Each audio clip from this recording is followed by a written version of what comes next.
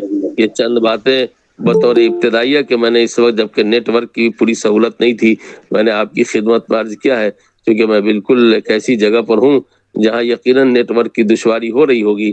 اس تکلیف کے لیے میں خود معذرت چاہتا ہوں، اور عزیزی ابرار غازی سلمہ کو مبارکباد دیتا ہوں کہ آپ نے ایک اچھا نظام شروع کیا ہے۔ اللہ تعالیٰ اس نظام سے ہمارے بھائیوں، ہماری بہنوں، ہماری بچیوں، ہمارے عزیزوں، ہمارے بڑوں، سب کو اللہ تعالیٰ نفع پہنچائے، دین ایمان کے ساتھ رکھے، پوری نسل کو رکھے، اور قیامت تک جو ہمارے آپ کی اولادیں آئیں، خواہ وہ بیٹا ہو، بیٹی ہو، پوتا ہو، پوتی ہو، نواسا ہو، نواسی ہو، اللہ تعالیٰ سب کو صاحب ایمان بنائے، کسی کو کافر نہ بنائے، مشرک نہ بنائے، خدا کا باغی نہ بنائے، بلکہ خدا کا وفادار بنائے، اور شریعت سنت اور قرآن کی پر چلنے والا بنائے۔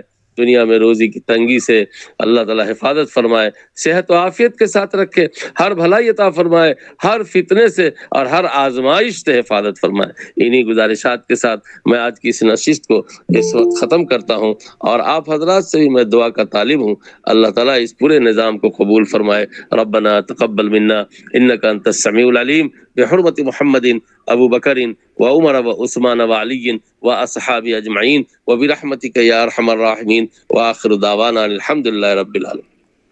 بہت شکریہ، جزاک اللہ خیرہ۔ تمام پیرنٹس اینڈ جتنے بھی گارجینز ہمارے ساتھ اس پروگرام میں جڑے ہیں، سب کا تہہ دل سے شکر گزار ہیں کہ آپ نے اپنا قیمتی وقت نکالا، اور انشاءاللہ اس کا بہتر بدلہ اللہ تعالیٰ دے گا۔ اور کوشش یہ رہے کہ انشاءاللہ 5 مارچ سے جو لگاتار ہم لوگوں کا پروگرام ہے، 5، 6، 7، 8 اور 10، کوشش کریں کہ ہر پروگرام میں شامل ہوں، وقت یہی رہے گا۔ جتنے بھی لوگ شامل ہیں، ہم سب کا دل کی گہرائیوں سے شکر گزار ہے کہ آپ نے اپنا قیمتی وقت دیا، اور ہمیں امید ہے کہ آپ آئندہ بھی وقت دیں گے اور دین کی بات سننے کے لیے ضرور جوائن ہوں گے۔ بہت شکریہ، جزاک اللہ خیرہ۔ السلام علیکم ورحمۃ اللہ وبرکاتہ۔